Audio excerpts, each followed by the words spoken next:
ಧರ್ಮಸ್ಥಳದಲ್ಲಿ ಶವಗಳನ್ನು ಹೂತಿಟ್ಟಂತಹ ಆರೋಪದ ಪ್ರಕರಣದ ವಿಚಾರವಾಗಿ ಇದೀಗ ಆರೋಪಿ ಚಿನ್ನಯ್ಯಗೆ ಷರತ್ತುಬದ್ಧ ಜಾಮೀನು ಮಂಜೂರಾಗಿದೆ.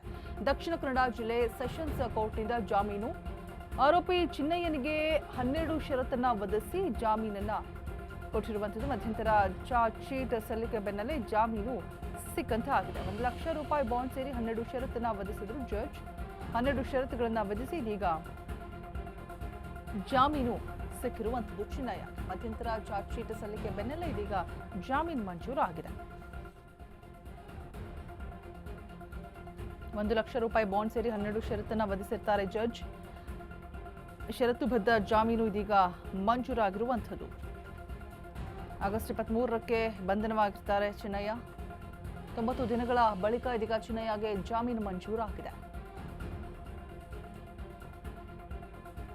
ಧರ್ಮಸ್ಥಳದಲ್ಲಿ ಶವಗಳನ್ನು ಹೂತಿಟ್ಟ ಆರೋಪದ ಪ್ರಕರಣದ ವಿಚಾರವಾಗಿ ಇದೀಗ ಆರೋಪಿ ಚಿನ್ನಯ್ಯಗೆ ಷರತ್ತುಬದ್ಧ ಜಾಮೀನು ಮಂಜೂರಾಗಿರುವಂಥದ್ದು. ಈ ಹಿಂದೆ ಕೊಟ್ಟಿರುವಂತಹ ಕಂಪ್ಲೇಂಟನ್ನ ವಾಪಸ್ ಪಡೆದುಕೊಳ್ತಾ ಇದ್ದಾರೆ ಅಂತ ಹೇಳ್ಬಿಟ್ಟು ಒಂದು ಸುದ್ದಿ ಹಬ್ಬಿತ್ತು. ಆದರೆ ಅವರ ಪರ ವಕೀಲರು ಸ್ಪಷ್ಟನೆಯನ್ನು ಕೂಡ ಕೊಟ್ಟಿದ್ರು. ಈ ತಿಮ್ಮಾರುಡಿ ಮತ್ತು ಜಯಂತ್ ಅವರೆಲ್ಲ ಏನಿದ್ದಾರೆ ಅವ್ರುಗಳು ಅನ್ನುವಂತಹ ಮಾತಿತ್ತು. ಬಟ್ ವಕೀಲರು ಸ್ಪಷ್ಟಪಡಿಸಿದ್ರು, ಇಲ್ಲ, ಯಾವುದೇ ಕಾರಣಕ್ಕೂ ಇವ್ರುಗಳ ಕೇಸನ್ನು ವಾಪಸ್ ತೆಗೆದೋಕೆ ಬರೋದಿಲ್ಲ.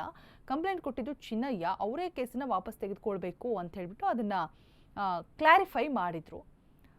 ಅಂದರೆ FIR ದಾಖಲಾಗಿರುತ್ತೆ ಅವ್ರುಗಳ ಮೇಲೆ. ಸೊ ಕಂಪ್ಲೇಂಟ್ ಕೊಟ್ಟವ್ರ ಮೇಲೆ ಹೇಗೆ FIR ದಾಖಲು ಮಾಡೋದಕ್ಕೆ ಮುಂದಾಗಿದ್ದಾರೆ ಅನ್ನುವಂಥ ಒಂದಷ್ಟು ಪ್ರಶ್ನೆಗಳನ್ನು ಮುಂದಿಟ್ಟು ಅವರ ಪರ ವಕೀಲರು ಮಾತನಾಡಿದರು. ಇದೀಗ ಅದರ ಬೆನ್ನಲ್ಲೇ ಚಿನ್ನಯ್ಯ ಜಾಮೀನಿಗೆ ಅರ್ಜಿಯನ್ನು ಕೂಡ ಸಲ್ಲಿಕೆ ಮಾಡಿದರು. ಆಗಸ್ಟ್ 23ಕ್ಕೆ ಬಂಧನವಾಗಿರೋದು ಚಿನ್ನಯ್ಯ. ಇದೀಗ ಜಾಮೀನು ಸಿಕ್ಕಿದೆ. 90 ದಿನಗಳ ಬಳಿಕ ಚಿನ್ನಯ್ಯನಿಗೆ ಜಾಮೀನು ಮಂಜೂರಾಗಿರುವಂಥದ್ದು. ಆದರೆ ಒಂದಷ್ಟು ರೂಲ್ಸ್ ಆ್ಯಂಡ್ ರೆಗ್ಯುಲೇಷನ್ಸ್ ಇದೆ. ಷರತ್ತುಬದ್ಧ ಜಾಮೀನು ಅಂತ ಹೇಳಲಾಗ್ತಾ ಇದೆ.